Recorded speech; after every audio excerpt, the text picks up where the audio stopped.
I welcome all of you to today's webinar, and I really take this opportunity to thank the Department of Medical Education at your esteemed university, which is being a leader in starting many new things and on deciding to have a topic such as leadership and cutting across to everybody. Let's take stock. How many of you all believe you all are leaders?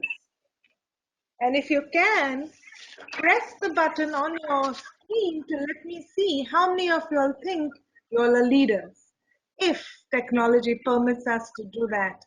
So let me see if you can raise your hand and tell me how many of you all feel that you all are leaders. Press that little button to raise your hand and see if you could tell me if you all are readers.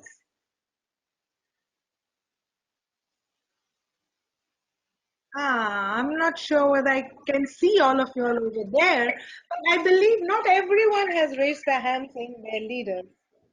And many of them are thinking, well, if we were leaders, we wouldn't be here. And some may be wondering, what is leadership? Leadership is actually the process of bringing people, tools, resources all together with the idea of influencing or moving forward as a group with a common purpose, either to solve problems, achieve results, or attain goals.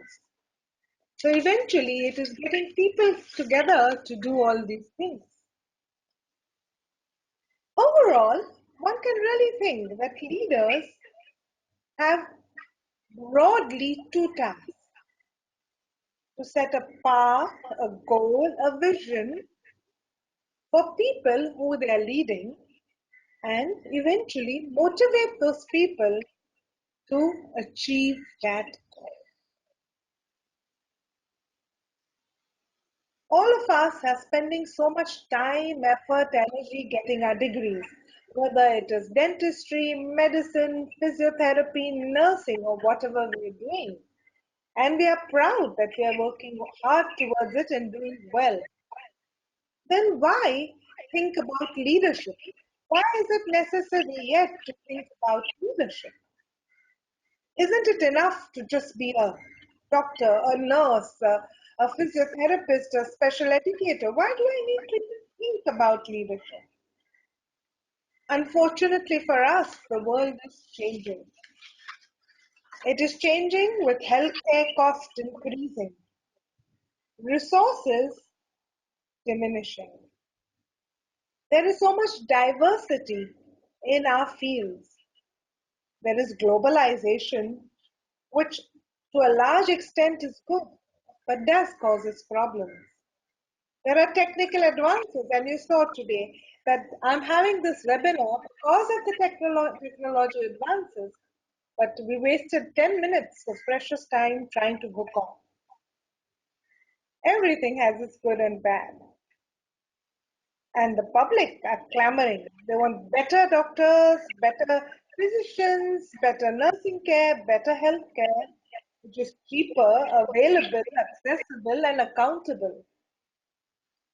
So the pressure is very high for the healthcare system.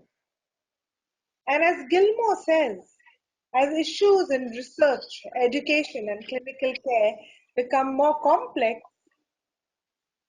we as professionals will have to wear two hats. One of a clinician, a profession in which we are and we are doing well, but also an administrative and a leadership hat. And for that, there is no choice in today's world. So each of us needs to have a dual identity, an identity that we can work with and are comfortable with. But unfortunately, for all those people usually in healthcare, when we talk of leadership, it is like oil and water, immiscible. And probably because so far people in health professional are very happy with their autonomy and they like to work on their own and they're independent. But today's leaders have to work in teams. And then comes the issue of having to share with others in a team. And if we have to work in a team, then whether we like it or not, we'll have to change styles that we have. So while we realize that leadership is important and well, we have to do something about it, and maybe that's why you're here, we need to worry and think about, but then if it is leadership in this world of competency based education, what competencies are required as a leader? What do I need to do to be a leader? Or what do I need to perform or learn to be a leader? And there are many, many things that have been described in literature, research, discussed, taught in courses. And I think the simplest and the three basic things that we can think about are lead and manage, understand self, and understand health system.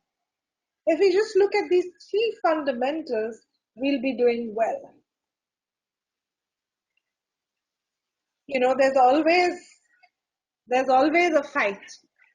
Should we should we um, should we um, oh well, there goes my slide. So let me get my screen back.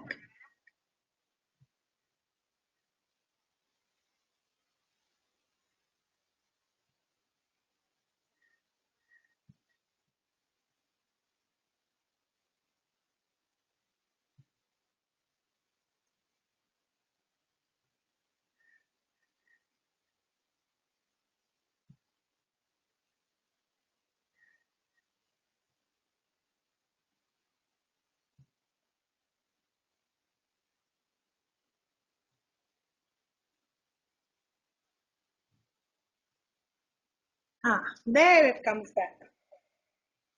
Hmm.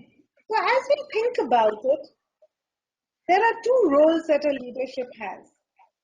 One role is as managing, getting things right. For example, getting my laptop set and working for this webinar. Um, Seeing that things go on time, budgets are good, things are done right. And that is my management role, where everything is predictable and outcomes are as planned. The other role is as a leader.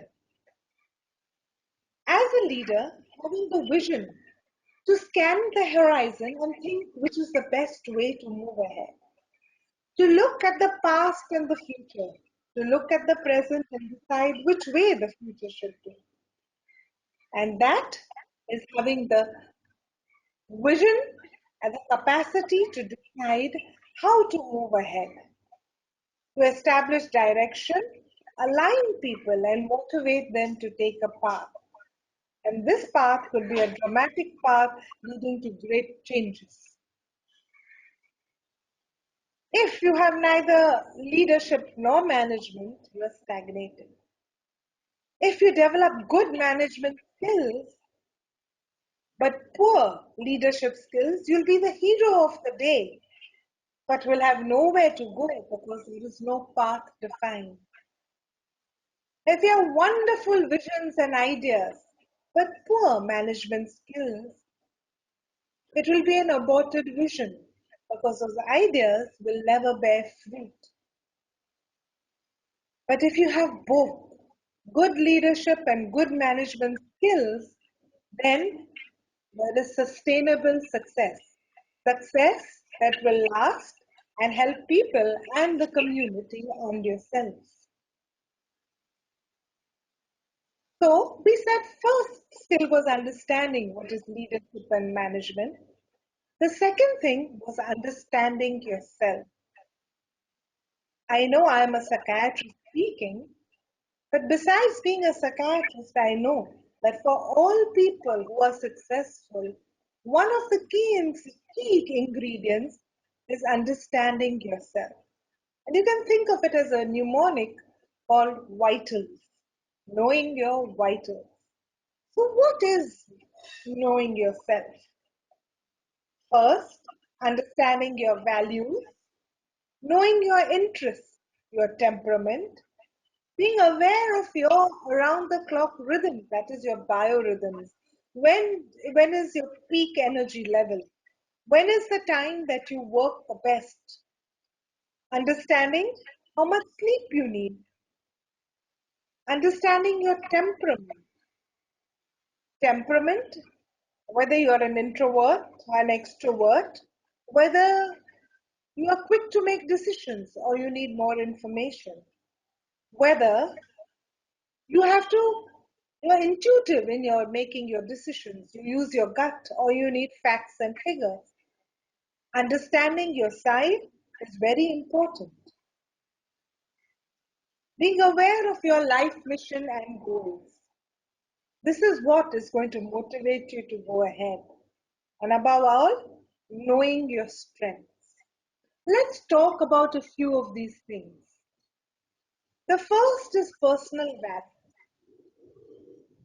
and the list is endless. If you open any book on leadership or any website or any webinar, they'll talk of many, many things. I have chosen to talk at least of three: trust, integrity, competence, and confidence. It is so important that A, people trust you. They find you credible.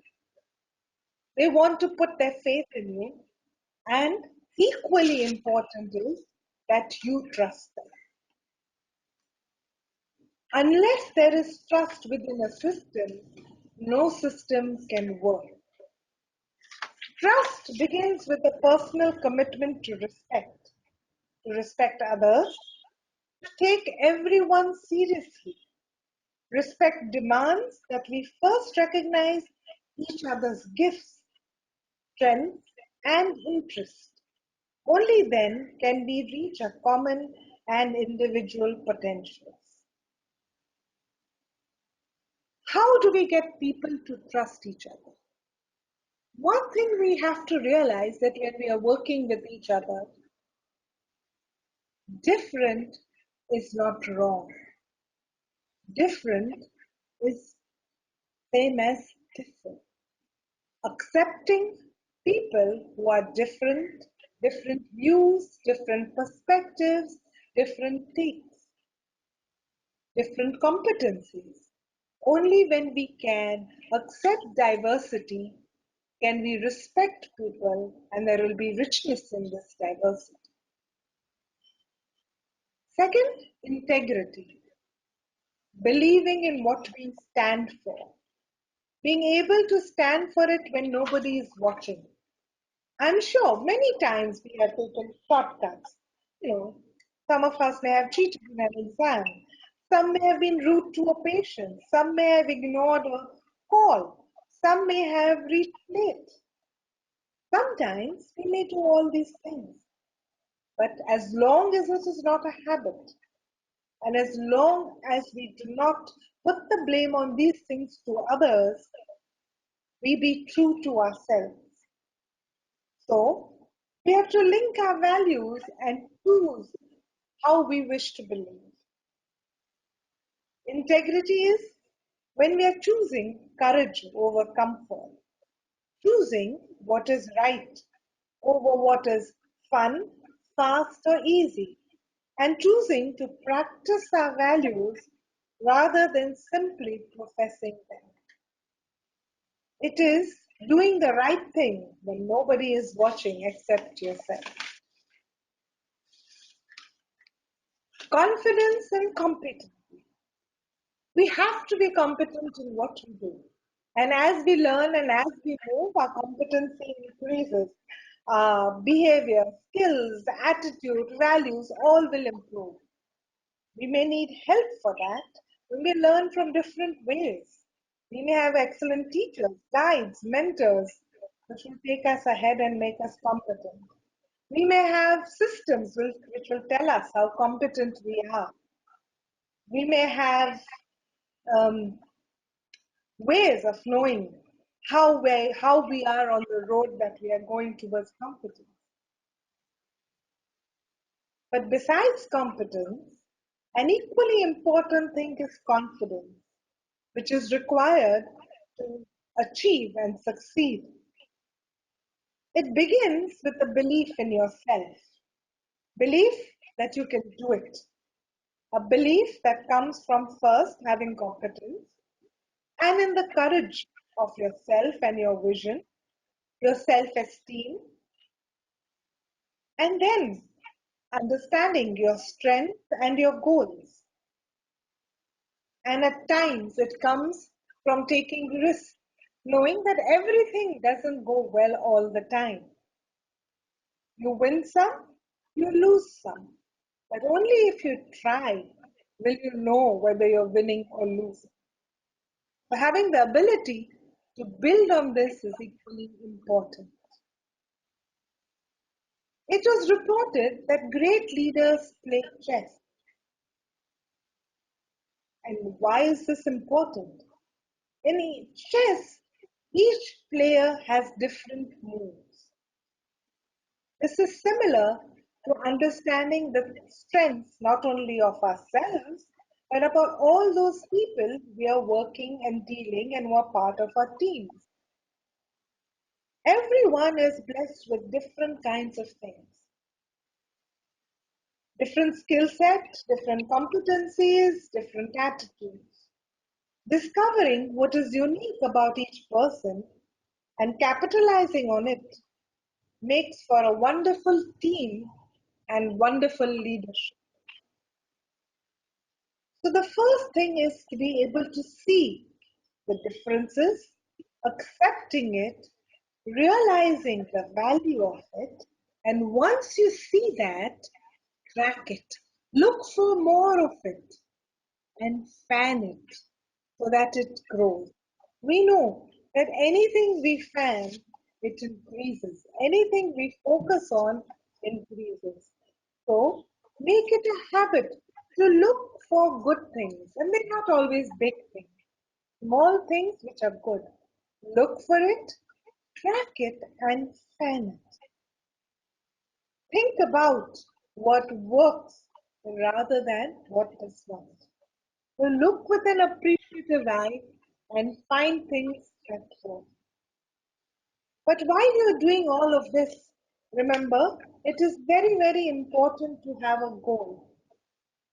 But does one decide what goal to have? I guess the goal comes from what are your passions, your values. Your mentors, coaches, teachers, friends, family can all help you to find out what is your goal. Once you decide what is your goal, then it is very nice to write it down and tell someone about it. This increases your commitment. The moment you've shared it and written it down and put it on your writing board or on that table that you sit and you see it every day, it will remind you what to do. Sometimes our goals look unachievable because they're very big. Break them down into smaller parts. Plan what you do first. Have a timeline for it. Keep going towards it. And celebrate the small milestones that come in the way.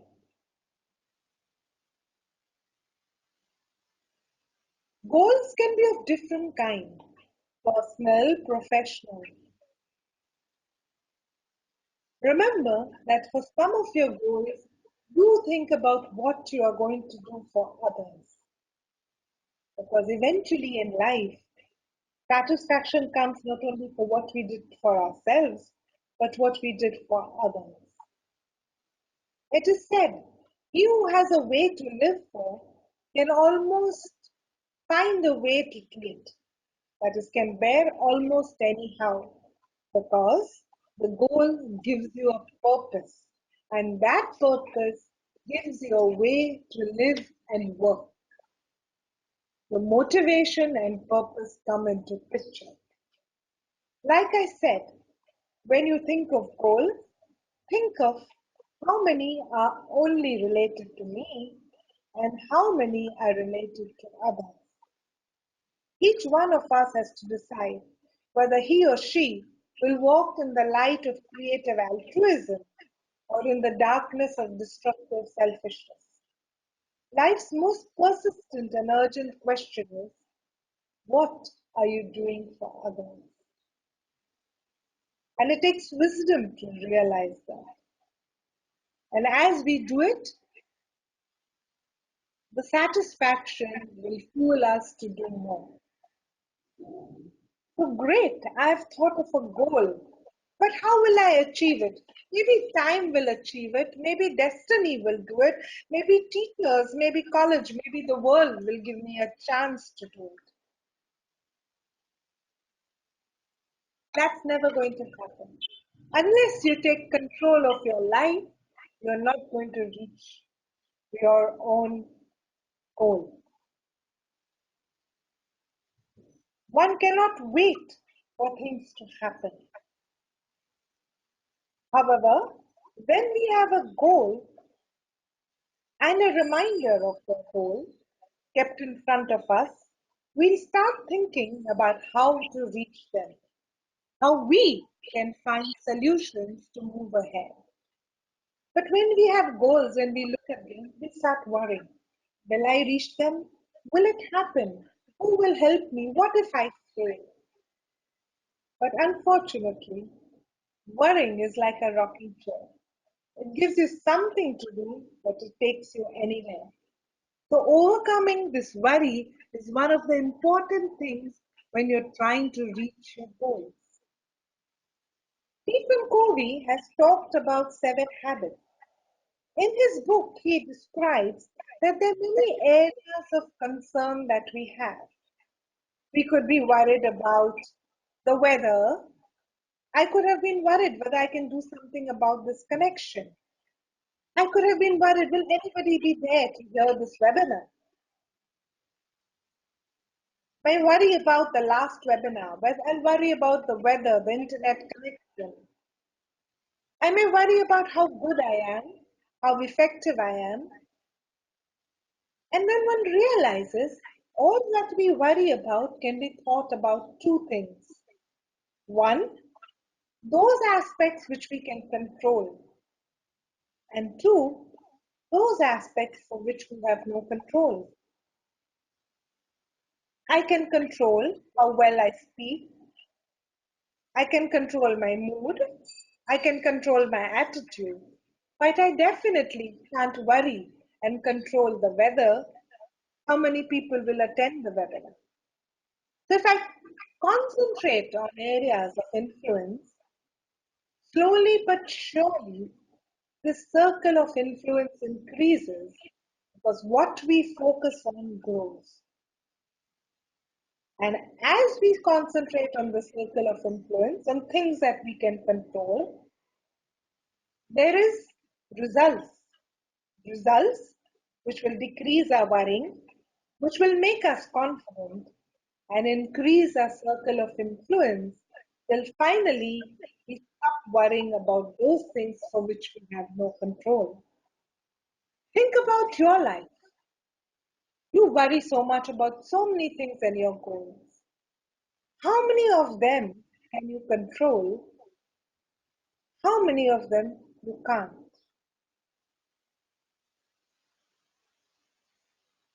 Do you spend your time thinking about what things you can control? Or do you spend a lot of time thinking about things for which you have no control? Is there a way to change this? Work on things that you can change. Well, from here, let's start thinking about what happens when we take a bottle of soda, take it and open it. Yes, it will explode. Very much like Indonesia, where there is a ring of fire and volcanoes explode. But those explosions is something you can't do anything about. But your personal explosions, when you react to events, when you get angry, When you get upset, when you get into a fight, you lose your cool. That can be controlled. When you're proactive, you make a choice. You stay calm. You act like a water bottle. No matter how fast and hard you shake, it refuses to explode. Think about it. How proactive are you and how reactive are you? Do you stay calm, think things through, or do you react? The good news is that you can learn to be proactive. Besides being proactive and working towards our goals, one important thing that helps us is developing a positive attitude. Eventually, people judge us by our attitude, not our altitude. And unless our attitude is positive, it will be difficult to get things done. So, when we talk of a positive attitude in leadership, we mean many things. Let's begin with positive relationships. So, what are positive relationships? I'd like to share a story of honeybee and a fly. Honeybee is such a wonderful thing. It will keep flying till even if in the midst of a garbage, it finds a single flower. And from that single flower, it will draw onto its nectar without disturbing that flower. Draw on its ascent. It will fly for miles, fly from one place to the other, getting the nectar. This, in our relationship, symbolizes that we look for the positives in our relationship and work on that. The fly, on the other hand, flies for miles. There may be a garden of flowers, but it will look for the filth and the excreta. It will look for the infectious scab and suck on that. In a relationship, that symbolizes that the fly will always look at the fly. No matter how good there is, it will always hunt for the fault. And that's such a simple thing to do in a relationship. Every relationship has a fault. Every person has a fault. Whether we choose to be like the honeybee and look at the positives, or to be like a fly and look at the scabs, is our choice. And for effective leadership, the choice should be to have the work like a honeybee. So that is positive relationship. Cultivate a positive climate, which is open, allows people to speak, respects people, have positive communication and a positive meaning.